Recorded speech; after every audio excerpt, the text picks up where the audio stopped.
ஜெயலட்சுமின்னு சொல்லிட்டு செப்டிடேங்கில் வந்து இறந்துட்டாங்கல்ல, அது என் பொண்ணு தான். என் பொண்ணு வந்து காலைல 9 மணிக்கு நாங்கள் ஸ்கூலில் கூட்டிட்டு போய் விட்டோம், நல்லபடியாக தான் விட்டு வந்தோம். ஆனால் மணி 3 மணிக்கு வந்து ஸ்கூல் விட்டாங்க.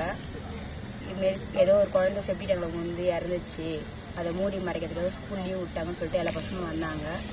நாங்கள் வந்து சரி நம்ம பொண்ணு எல்கேஜி படிக்குதுன்னு சொல்லிட்டு போய் பார்த்தோம். போய் பார்த்தா அங்கே எங்கள் பொண்ணு இல்லை. போய் கிளாஸ் போய் கேட்டதுக்கு சி கிளாஸ் மிஸ் லோகேஸ்வரின்னு ஒரு மிஸ்ஸு அவங்க வந்து இருந்தாங்க. லியலட்சுமின்னு பேர் போட்டதுக்கு லியலட்சுமின்னு உள்ளே போட்டிருக்காங்க. அவங்களும் எங்களுக்கு தகவல் சொல்ல. அங்கே நிறைய போலீஸ் இருந்தாங்க. அந்த போலீஸ்கிட்ட போய் நாங்கள் கேட்டோம், அப்பயும் தகவல் சொல்ல. ஒரு சிஸ்டரோ ஒரு டீச்சர்ஸோ யாருமே வந்து எங்களுக்கு பதில் சொல்லவே இல்லை. அதுக்கப்புறமேட்டு தான் எங்கள் வீட்டுக்காருக்கு 3:17க்கு ஃபோன் போயிருக்கு. என்னன்னு போயிருக்குன்னா, உங்கள் குழந்தை வந்து பாத்ரூம் போச்சு, வழிக்கு விழுந்துச்சு, நாங்கள் ஹாஸ்பிட்டலுக்கு கூட்டு போயிருக்கோம், முண்டிமொக்க ஜிஹெச்சுக்கு வந்துருங்க சொல்லிட்டு ஃபோன் போயிருக்கு. இவரு அவங்க அண்ணன் ஃபோன் பண்ணி சொல்லியிருக்காரு. அவரும் வந்து ஸ்கூலில் தான் வந்திருக்காங்க. நாங்கள் எல்லாமே ஸ்கூலில் போயிட்டோம். ஸ்கூலில் போயிட்டு கத்துறோம், எதுவுமே சொல்ல. அப்புறம் முண்டியம்பாக்க ஜிஹெச்சு போனால் இது மாதிரி இறந்துச்சு குழந்தை அப்படி சொன்னாங்க.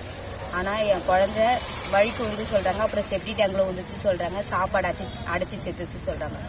3 காரணம் சொல்கிறாங்க. ஆனால் அப்படி சாவே இல்லை என் குழந்தை.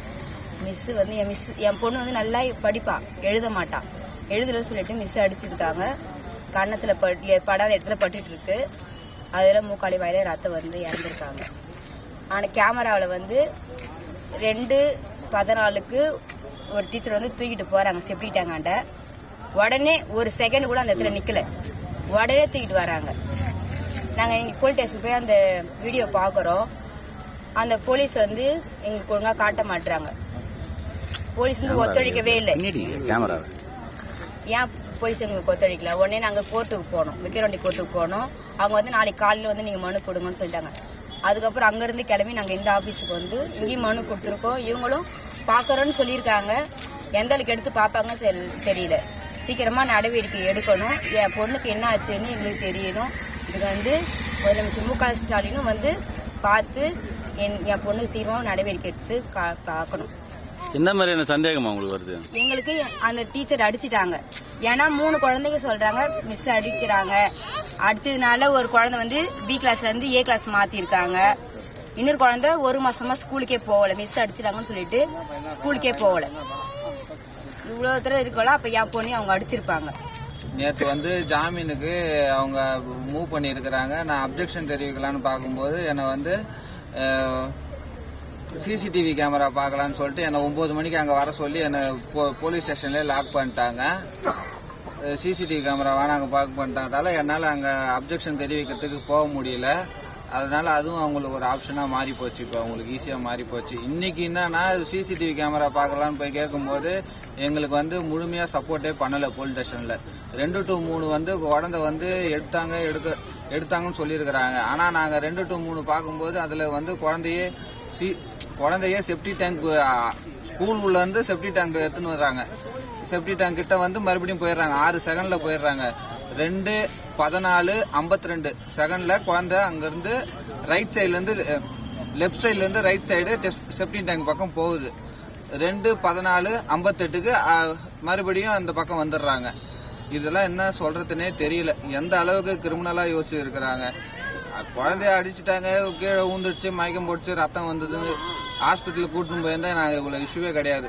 நான் அடிச்சுட்டு குழந்தைய வந்து செப்டிக் டேங்கில் போட்டு எடுக்கும்போது இந்த மாதிரி தான் எங்களுக்கு ரொம்ப ஆதங்கமாக இருக்குது. என்ன சொல்றதுன்னே தெரியல எனக்கு.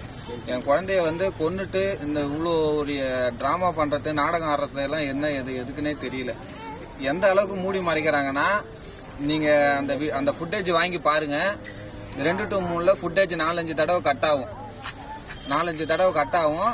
அந்த 2:14:52 செகண்ட்ல இடது பக்கம் இருந்து வலது பக்கம் இருக்கிற செப்டி டேங்க் எடுத்துன்னு போறாங்க. 2:14:58 செகண்ட்ல வலது பக்கம் இருந்து இடது பக்கம் மறுபடியும் எடுத்துன்னு போயிடுவாங்க. 6 செகண்ட்ல இப்படி வந்து மூவ் பண்ணி எடுத்துன்னு போறாங்க கையில குழந்தைய வச்சுக்கின்னு. இது வந்து எஸ்பி ஆபீஸ் கிட்ட சொல்லி இருக்கிறோம். என்ன ஆக்ஷன் எடுக்க போறாங்க ஒன்றும் தெரியல. அந்த ஃபுட்டேஜ் எல்லாம் சேவ் பண்ண மாட்டாங்க போல. மோஸ்ட்லி எந்த அளவுக்கு அதை டெலீட் பண்ணலாம், எப்படி எல்லாம் இது பண்ணலாம் தான் யோசிப்பாங்கன்னு நான் நினைக்கிறேன். புகார்ல என்ன சார் கொடுத்துருக்கீங்க? இப்ப புகார்ல தான் சிசிடிவி கேமரா வந்து 37 கேமரா மொத்தம் ஃபர்ஸ்ட் ஜனவரி 3ஆம் தேதி 37 கேமரா இருக்குதுன்னு சொன்னாங்க.